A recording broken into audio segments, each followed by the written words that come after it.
اللہ کی ذکر کی کیفیت اہل ذکر کے پاس سے نصیب ہوتی ہے، اور یہ جب نصیب ہو جائے تو پھر نسیان زائل ہو جاتا ہے۔ اور جب اہل اللہ کی مجلس سے بندہ دور ہٹ جائے تو پھر کیا ہوتا ہے کہ پھر بندہ خدا سے غافل ہونا شروع ہو جاتا ہے، نمازیں چھوٹنے لگیں گی، سستی ہوگی، غیبت، برائیاں اور کیا کچھ زندگی کے اندر پیدا ہو جائے گا۔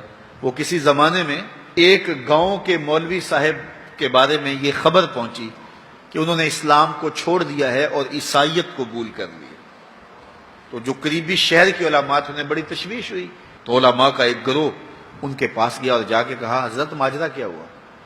انہوں نے کہا، جی میں ایک دن نماز پڑھانے کے لیے صبح فجر کے وقت نکلا، ٹھنڈے پانی سے وضو کیا تھا، سنتیں پڑھنے کے بعد نماز میں بھی وقت تھا تو میری آنکھ لگ گئی، تو اچانک اقامت ہوئی تو میں اٹھا اور مصلی کی طرف دوڑ پڑا۔ پھر مجھے خیال آیا کہ میں تو وضو کرنا ہے، لیکن میں مصلی پہ کھڑا ہو چکا تھا، اب یہاں مصلی چھوڑ کے جاؤں تو نمازی کوسیں گے کہ پہلے کہاں گیا ہوا تھا۔ تو اسی گو مگو کی کیفیت کے اندر میں نے جو ہے وہ نماز پڑھانا شروع کر دی، لیکن میں ڈرا کہ میں مصلی رسول کی توہین کر رہا ہوں، بے وضو نماز پڑھا رہا ہوں، تو کہیں اللہ کا عذاب میرے اوپر نازل نہ ہو۔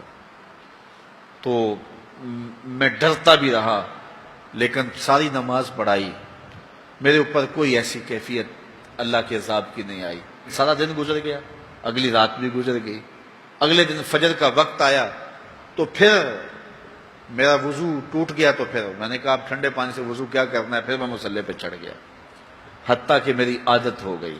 اور میں پہلے تو ڈرتا تھا کہ اللہ کا عذاب میرے اوپر نازل نہ ہو، اور پھر یہ بھی خوف ختم ہو گیا۔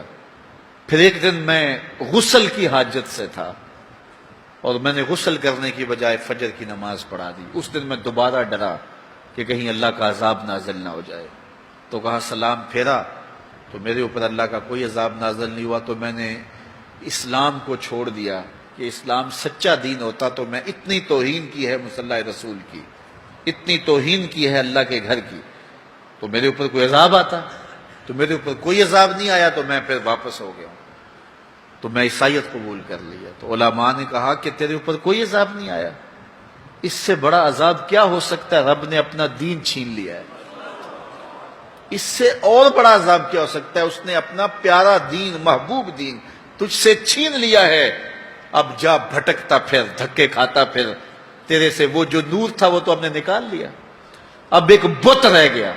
یہ سزا کتنی بڑی سزا ہے، لیکن انسان مادی سزاؤں کو سزا سمجھتا ہے، وہ سمجھتا ہے کہ دولت چھین لی جائے گی، کاروبار بند کر دیا جائے گا، مجھے پریشانیاں آئیں گی، میرے اعضائے بدنیاں توڑ دیے جائیں گے، آنکھوں کی بینائی اچک لی جائے گی، میرا ایکسیڈنٹ ہو جائے گا، تو یہ سزا ہے، پتھر اتریں گے تو یہ سزا ہے۔ کہا یہ بھی سزا کی صورتیں تو ہیں، لیکن یہ سزا اوروں کو دی جاتی ہے، لیکن یہ کتنی گہری سزا ہے۔ فَأَنْسَاهُمْ أَنفُسَهُمْ، انہیں ان کی ذاتوں سے بے خبر کر دیا جائے، انہیں پتہ ہی نہ ہو کہ ہم دنیا پہ آئے کس لیے ہیں، مقصد حیات کیا ہے۔ ساری زندگی یوں گزار کے چلے گئے جس طرح ایک جانور گزار کے چلا جاتا ہے، کھایا پیا سویا آرام کیا چلے گئے، صرف اپنی خواہشات نفس کی تکمیل میں زندگی گزار دی۔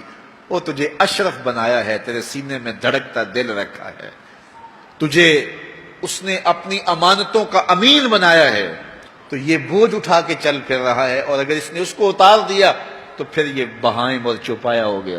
اولئک کالانعام بل ہم اضل، فرمایا یہ چوپایا ہے، چوپائے سے بھی بدتر ہے، اس سے بھی آگے چلا گیا۔ تو اس لیے جب اس سے وہ دولت ہی چھین لی گئی تو اس کے پلے باقی کیا بچا؟ تو اللہ مجھے اور آپ کو توفیق دے کہ مقصد زندگی ہمارے ہاتھ میں آ جائے، جس لیے ہماری تخلیق ہوئی ہے، اللہ کی معرفت حاصل کر وہ دولت ہمارے ہاتھ آ جائے۔ اگر وہ دولت نہیں ہے تو ساری زندگی برباد گزر گئی۔ اس لیے خندق کھودتے صحابہ پر جب پیار آیا تو یہی کہا، اللہم ان العیش عیش الآخرہ فاغفر للانصار والمہاجرہ، اے اللہ زندگی تو حقیقت میں آخرت کی زندگی ہے، میرے انصار کو بھی بخش دے، میرے مہاجروں کو بھی بخش دے۔ تو زندگی مانگی تو وہ آخرت کی زندگی مانگی۔ اللہ مجھے آپ کو اس مختصر زندگی کو یاد الہی میں گزارنے کی توفیق دے۔